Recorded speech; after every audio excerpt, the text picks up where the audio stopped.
Hey, hello everybody. Welcome back to the Nibiru channel, August 21st, 2016. I just received a report about some absolutely horrendous weather systems that are coming out of the Atlantic Ocean towards the eastern coast of the United States. And this could be devastating and catastrophic. These weather systems are on track to impact the east coast of the United States and possibly the Gulf of Mexico by August 30th. Earlier today, I posted a video pertaining to the effects of Nibiru on our weather, and it is coming to fruition within the next 10 days. There is a YouTube channel that I pay very close attention to and have a lot of respect for. It is called BP Earthwatch, and this is the report that was just released minutes ago. Pay very close attention. August 20th, 2016.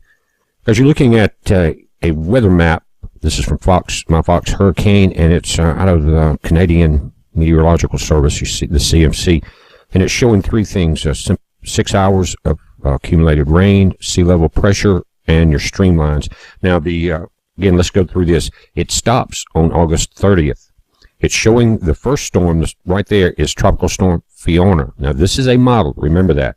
The second storm is Invest 99, and the third storm we're going to go into because it's popping up now on the indicators. But what you're seeing, again, it stops August 30th. Fiona has come ashore, and the much larger Invest 99 is right offshore. What's happening is you see the precipitation and the pressure drop is that they're crossing the Gulf Stream at this point. Bam, two of them hitting hard, and you can see the millibars of pressure go down in that gradient very fast. But here is the current map going up for the next few days of the Gulf Stream, and it moves north, guys. It's pulling warm air out of the Gulf, moving it up north along the east coast and out into the Atlantic. Every time you see a hurricane hit that warmer water, you're going to see it strengthen. Now, current sea temperatures at Pensacola are 90 degrees in the water, guys. That's pretty warm. But here you're seeing the Fiona at the top move out, but this is wave height. Now, the larger storm here is the third storm coming in. There's two behind Tropical Storm Fiona, and the wave heights here, you're looking at upward of 26 feet in this model. Now, look at the barometric pressure change over from yesterday until next Friday, and you can see right along the east coast the lines start to change, but that's a wide area all the way across Florida down into the Yucatan Peninsula. But that's where the pressure's changing. Now, this is current radar. You've got Tropical Storm Fiona there. It seems to be moving north. It looks like it will have an impact on Bermuda first, and you can see the storm behind it in the bottom right corner. It doesn't seem that strong yet, but we're going to look at the indicators, and it says that it's going to strengthen getting to a more conducive area. But here is another model, main sea level pressure and the streamlines. Again, goes up until that August 30th date. Here are the two storms they're talking about. Fiona is not on this 5-day forecast. She's not in this section. But you've got two out there coming. One just came off Africa, the other one, and this is both within 5 days, 50% chance of cyclone formation. You can see the possible tracking there, but that's going to change. Each day the spaghetti models start to change just a little, but both have a 50% chance. Now, the storm coming off the east coast is in the Gulf Stream. Notice that group of clouds, and that's all been part of the flooding for the last several days down in Louisiana, Mississippi, Texas. But now it seems to be pulling itself together right off the coast in that Gulf Stream. No one's talking about that yet. We may want to watch a recurve on that particular system. Now, backing it up in a wide view, Fiona there, the strongest storm to your right. Below that, it's almost pulling feeder bands off the larger storm. But what's important is the size of the circulation of the storm. It doesn't seem that well organized yet, but it's about to get into moisture environment, warmer water, less shear in the upper levels. And you can see it here, but that area of circulation could mean this one's a giant, and the other one behind it is larger than this. We're going to go to Mediasat and look at off the African coast at what we're dealing with. But again, Fiona and the system off the east coast, we have to watch that. Fiona seems to going to get up around Bermuda by some models and fizzle out, but you saw that barometric pressure model bring it into New York. Now, you've got Fiona in the far left. The first storm under her is Invest 99. The second one coming off of Africa seems to already be better organized, and it's still partially on land. But look at the size of those bands. Now, let's go back to Fiona. This white line is the GFS model, and it actually shows a recurve just before the tiny dots that are Bermuda. But remember the barometric, we're looking at models going into time, so the best way to do it is look as many models as you can and try to get an average. But as each day between now and the 30th, which is 10 days, we're going to see this change. But again, you see the two dots there of Bermuda and the different models. It is showing a pretty good curve to the north at this point.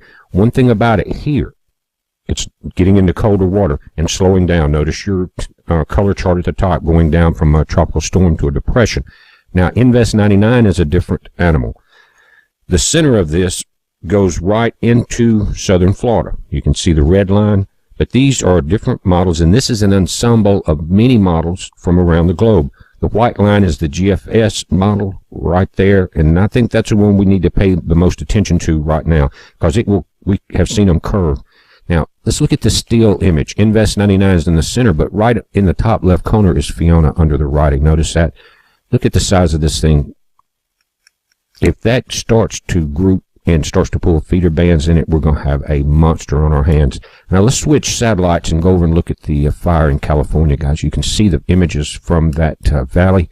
I think the black line, I hope, in the center of that is a helicopter dropping flame retardant on it.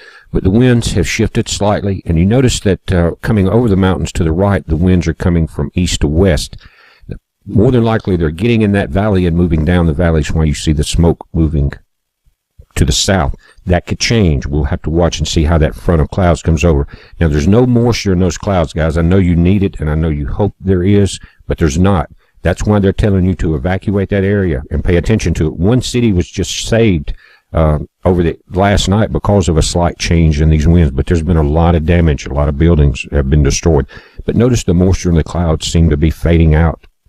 Again, that's not the kind of news I like to bring you, but that's the way it is. Now, up in Utah, up in the National Forest, I'll pull up a side map and you can tell where it's at. Someone did ask about it, and this is giving you the direction, guys. This is part of the COD radar link. Look on our website, but you can see it's north of Boise. It's part of the Sawtooth National Forest, or that western border, and there's a highway that runs up through Cascade and McCall. That seems to be the general area. I'm not familiar with that part. But, guys, look at the overall moisture content. Again, not a lot for Idaho, not a lot for California, so heed those fire warnings. Now, Texas, you're back under the gun, and Arkansas, you're going to get a little more, it looks like, than Louisiana and Mississippi this time. But look at that coming across Texas and Arkansas. That could be pushed further south. See that front of dry air just to the north of it? In the last frames, as we start to see it explode in the heat of the day, that could push some down into Mississippi and Louisiana, so watch that. But, guys, it's a heads up on this. Be safe. Remember, impact days would be August 30th, September 1st, August 31st, right in that area, guys. So be prepared. Don't wait till the last minute. Each day I'll update this because it's something that I'll watch being a sailor. It's a heads up. Be safe.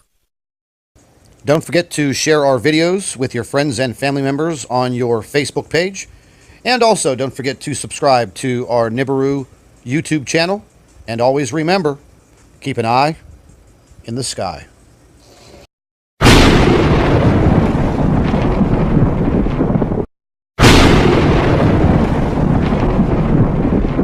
Hello, everybody. Welcome back to the Nibiru channel, August 21st, 2016.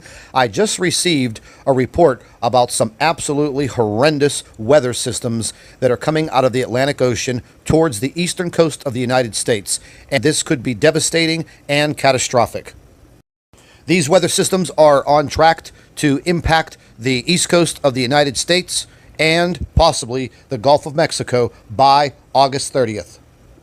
Earlier today, I posted a video pertaining to the effects of Nibiru on our weather, and it is coming to fruition within the next 10 days.